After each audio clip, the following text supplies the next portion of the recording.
Praise the lord everyone. Today is the day 9 of a prayer challenge. మీరందరూ ప్రార్థిస్తున్నారా? దేవుని సన్నిధిలో వేడుకుంటున్నారా? ఎంత ప్రార్థిస్తున్నారు? ఎంతసేపు ప్రార్థిస్తున్నారు? ఇంతే చేయాలి అని ఏం లేదు. మీ హృదయాన్ని కుమ్మరించండి. దేవుని ఎదుట మనస్ఫూర్తిగా మాట్లాడండి. అప్పుడే దేవుడు మీ ప్రార్థన ఆలకిస్తాడు. అయినా నాకు అది కావాలి, ఇది కావాలి, నేను అది ఇస్తానే ప్రార్థన చేస్తా అని అట్లుండకండి. దేవుని ఎదురుండి పొందుకున్నా పొందుకోకపోయినా హృదయపూర్వకంగా దేవుణ్ణి స్తుతించండి, ఆరాధించండి, దేవుణ్ణి గణపరచండి. ఆయన ఏదో ఇస్తాడని ఆయన స్తుతించడం కాదు, కానీ ఆయన మన కోసం తన ప్రాణం పెట్టాడు అన్నది మనం జ్ఞాపకం చేసుకొని ఆయన మనం స్తుతించడం నేర్చుకోవాలి. అయితే ఈరోజు దేవుడు మనతో మాట్లాడాలనుకుంటున్నాడు.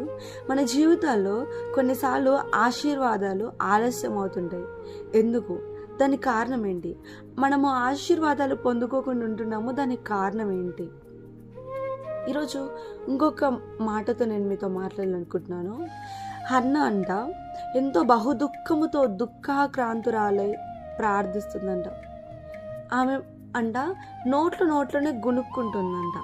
బయటికి అనకుండా బహుదుఃఖముతో ఈ రీతిగా ప్రార్థిస్తుందంట.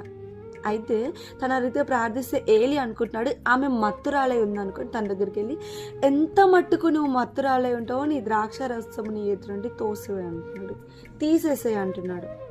అయితే తను అంటుంది, అయ్యయ్యో నేను మత్తురాలను కాలేదు. తను ఇస్తున్న జవాబు నేను ఒకసారి చదువుతాం, మీరు వినండి. నీ సేవకురాలైన నన్ను పనికి మాలిన దానిగా ఎంచవద్దు.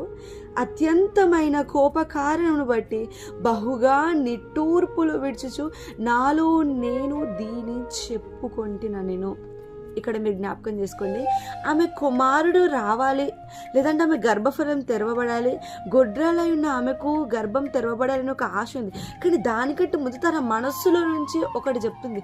తన మనస్సాక్షి తనని గద్దిస్తుంది. ఏంటంటే నీలో ఉన్న కోపం నువ్వు ముందు విడిచిపెట్టు.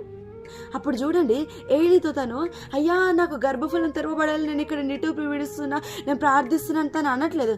తను అంటుంది, అయ్యా నా కోపమును బట్టి, నాలో రేగుతున్న ఈ కోపం బట్టి నేను దేవుని సన్నిధిలో ప్రార్థిస్తున్నాను. ఆ మాట వినిన వెంటనే ఆమె పశ్చాత్తాపపడింది. కాబట్టి తనకు తెలియకుండానే ఏలి తనని దీవిస్తున్నాడు. నిశ్చయంగా నీవు ప్రార్థించిన ప్రతి ప్రార్థన దేవుడు నెరవేర్చునుగా. కానీ చూడండి, ఈరోజు మనలో ఉన్న ఆ లోపాలను విడిచిపెట్టకుండా దేవుని ఎదురున్న దీవెనలు మనం పొందుకోలేము, దేవుని ఎదురున్న ఆశీర్వాదాలు పొందుకోలేము. ఈరోజు మీలో ఉన్న లోపం ఏంటి? దొంగతనమా, పాపమా, లేదంటే ఎవరిని చూసినా ఓర్చుకోలేకుండా ఉంటున్నారా, జెలస్ ఫీల్ అవుతున్నారా, లేదంటే హన్నలాగానే కోపం ఉందా? అయితే అది విడిచిపెట్టండి. దేవుడు మిమ్మల్ని దీవిస్తాడు, ఆశీర్వదిస్తాడు.